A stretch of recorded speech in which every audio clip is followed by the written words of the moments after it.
Light affects our physiology and psychology in complex ways. It is part of the very environment in which we live and interact. Light can enchant and uplift and heal, yet also burn and harm and hurt.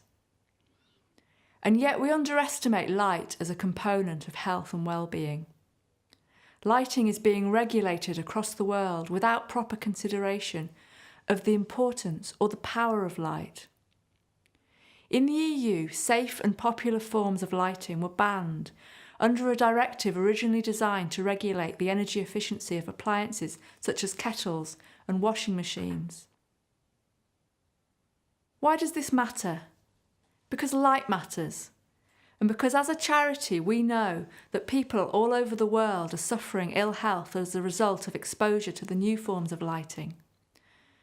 This evidence may be dismissed as anecdotal because not enough research has yet been done, but we hear from more and more real people with real stories to tell about how their lives are becoming increasingly difficult as artificial light changes.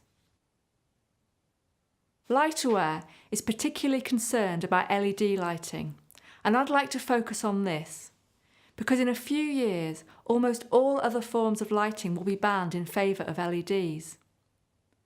Many people are struggling with LED, with reactions ranging from discomfort to debilitating illness. While the bright blue-rich LEDs cause the most problems, the softer, warmer forms also cause problems for some people. Given the pace of change, it is absurd that in 2017 the EU's Scientific Committee on Health, Environment and Emerging Health Risks, that's SHEER, is still investigating whether LED is safe for human health. And LightAware finds some of the conclusions from this investigation intellectually dishonest. There are many aspects of LED that may be causing people problems. There are even doubts about the way in which LED produces light, which may make them unsuitable for general lighting. However, the two factors which are the subject of most research and which SHEER addresses are blue light and flicker. In its preliminary report, the SHEER committee concludes that the blue-rich LEDs in current usage are safe for the general population. However, it acknowledges that there is a problem with blue-rich light for older people, younger people, and people with certain health conditions. We ask, under what circumstances can it be claimed that the general population does not include the old, the young, and people with health problems? We're talking about lighting here. Lighting is not an issue of individual choice. As lighting designers are more than aware, we all share artificially lit environments: schools, hospitals, workplaces, places of worship, places of leisure, the street at night. If you impose a form of lighting which has health implications for large groups like the very young and the old, and which is debilitating for some individuals, you are both excluding these individuals from taking part in civic life and risking creating wider health problems for the future.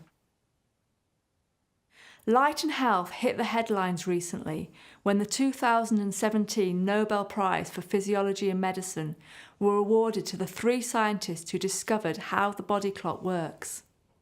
It is light which sets this clock, in humans and much of the rest of the natural world. Yet we are still learning about the subtle and intricate relationships between light and the body clock. We have evolved to be awake in blue-rich light. We have an epidemic of sleep problems in the Western world, and there is every indication that blue light at night is contributing to this. SHEER justifies blue-rich lighting in LED as people are using smartphones, tablets and computers at night anyway. We question the logic of this. You can choose to turn off your phone in the evening. You can choose to live without these devices. But if we light the streets with blue-rich LED street lighting, we are imposing blue light on people in a way over which they have no control. The light is imposed upon the population with no choice and no escape. This is the same for flicker.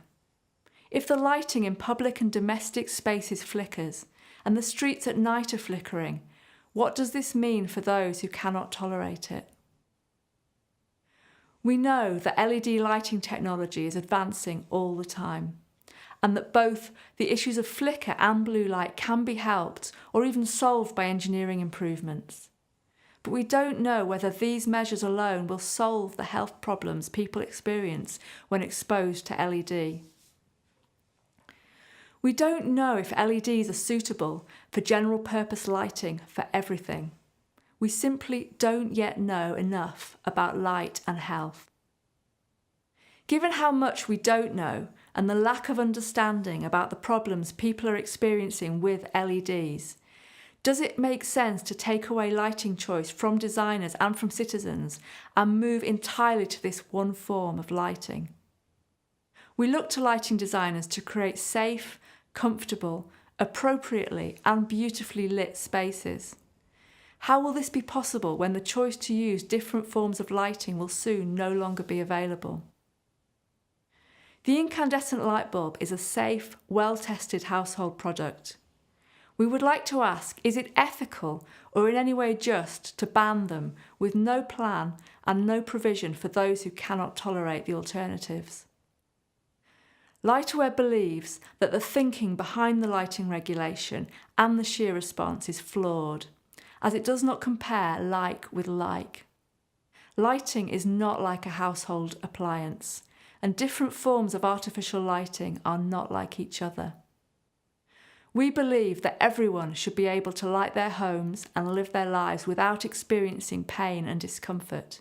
We hope that you do too.